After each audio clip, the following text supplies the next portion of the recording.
Dear Mr. President, now I ain't a man who's known to complain, and I ain't a man who's known by his name, except to my friends. They call me McShane, first name's Fred. And I don't write letters except once in a while, so maybe this one ain't got class or style, but still in all I thought it time to drop you a line, Mr. President. You see, we was kids during World War II, and we was brought up to love the old red, white, and blue, and we went to church and Sunday school, and we was taught to live by the golden rule. And my daddy, he died in Italy, got all tore up over liberty, and you know, that's kind of hard for a kid to take, less he knows it was done for the good Lord's sake. Well, anyway, we saw it through.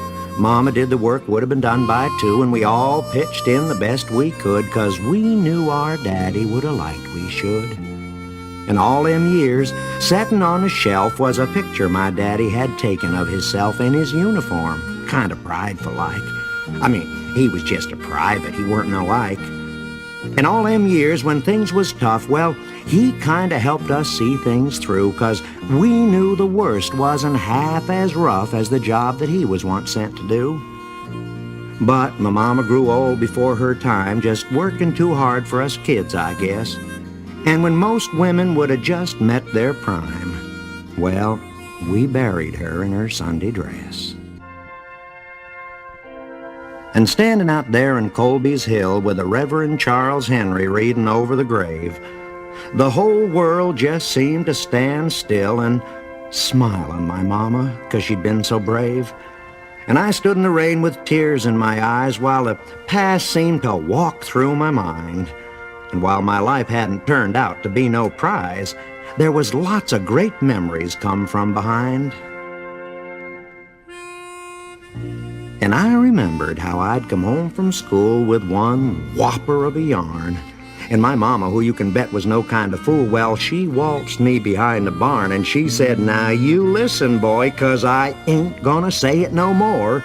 Lying don't bring me no kind of joy, and you got something kind of sad in store if you ever try that line again." That's all my mama said.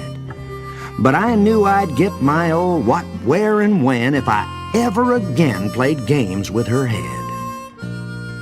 Now, Mr. President, I believe it's safe to say I think we both love this old U.S. of A. But I can't help but notice these last several years there's been lots of sorrow and sadness and tears, and lying too, if the truth was said.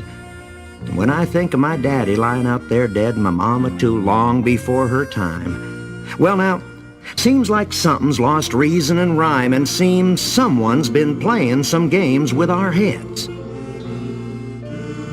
Well now, Mr. President, you're starting brand new. And you got millions of folks depending on you to give us a clean, kind of fresh kind of start. And seems you got wisdom, seems you got heart, and seems like you're thinking like lots of us do, kind of prideful like about the red, white, and blue.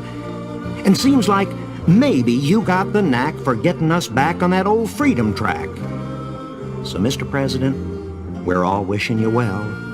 And like old Harry Truman said, now you give 'em hell, and don't you take lying and cheating and sham from them folks who are greedy and don't give a damn about freedom or truth or what's right to do. And remember, there's millions believing in you and millions who care about what's right and what's wrong. And if ever that freedom road seems long or tough or hard to make, well now, you just reach out for heaven's sake, 'cause we're all with you 100%. Good luck, and God bless you, Mr. President. Sincerely, Fred McShane, American.